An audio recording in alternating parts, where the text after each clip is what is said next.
Kung nga say, dahil agad, bulaag. No? Ay ministry, pero at the same time, dahil laag. Pero sa topic, kisay mahilig bulaag. Asa kamot sa hilig bulaag.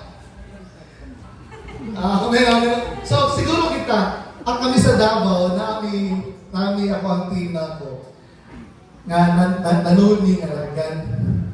Kaya kung asay bag ko, ang mga buhato na bulaag yun nga na, atuan na mo, last year, hantod nakaabot ni sa Bagyo.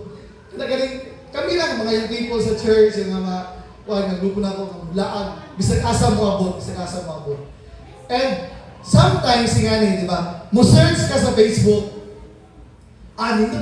nindot na. And then excited kayo na makita niyo mga lugar.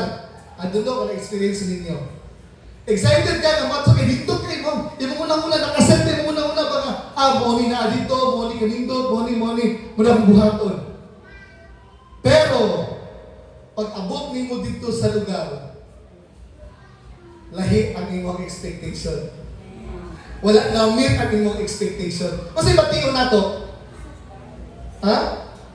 Masay, madismayata, no? Madismayata. Nindot magay na sa picture. Kana pagkabot diri sa gusto dito tang nang tugkaran, ang dagat nindot kayo, pero gusto nito ang dagat dito sa Davao. Sa Donmar. Di ba? Usay, imong expectation, nakatay gina-expect something from the Lord. Do you believe in that? Nakatay gina-expect something from the Lord. But sometimes our expectation, dili manghit. Amen. Ug usahay mangluod ta sa Ginoo. Tinood? Usahay, ngano wala naman ka simba. Wala lang. Pag tinuod ka ng luod sa Ginoo, kaya na siya ginaampo. Pero wala ni Apo. Ug mo na ang realidad. As Christian, di lang kamo, di lang ako, kitang usahay, madismaya. Maabot sa panahon na matay, madismaya. Pero karon nga buntag, atong tanawon.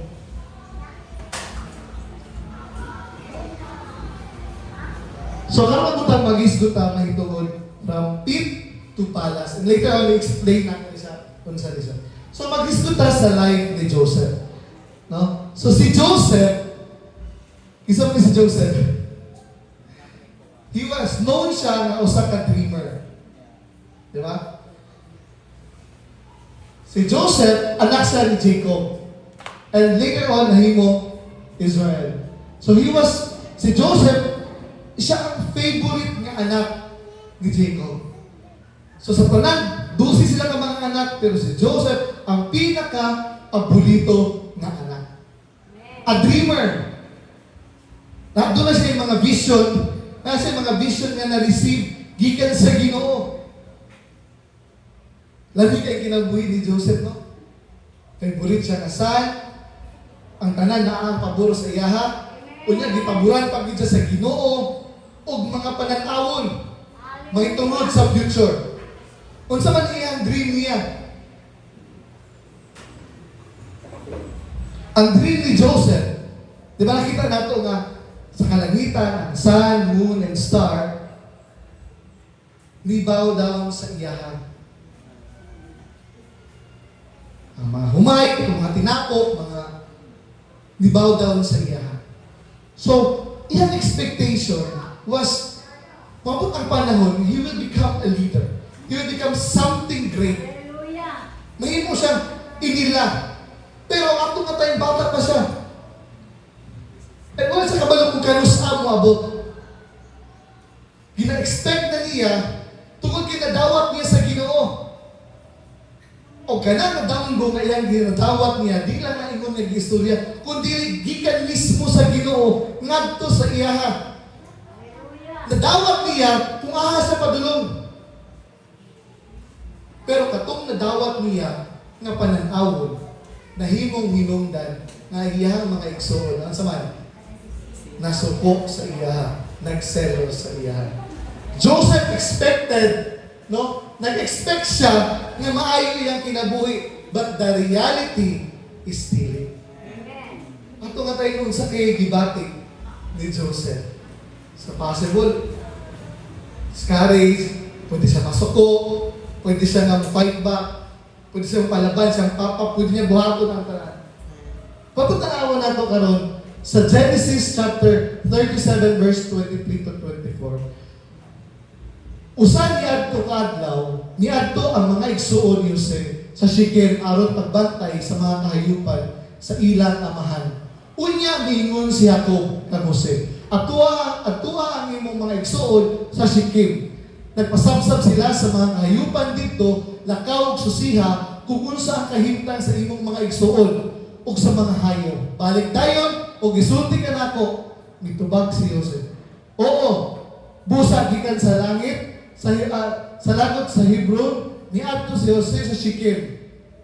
O dito na siya naglibot-libot sa kawanangan, may mga tao nga nangutana kaniya aron unsa iyang gipangita. O mitubag siya, nangita ko sa akong mga igsuon, nasayod ba kamukon? Sila nagpasabsab. Sa layo pa si Jose, nakita niya iyang mga igsuon, o wala siya nakapaabot, magplano sila sa pagpatay kaniya, o miingon sila sa isa't usa, ania na ang paladamgo. Amen. Dali, papyo na to, ingon niya mga igsuon. Unya ihulog nato sa sabangag, sa punduhanan sa tubig. Ingon lang nato, nga gipatay siya sa bangis nga hayop. Tanawon ta kung matuman pa ba ang iyang mga damgo.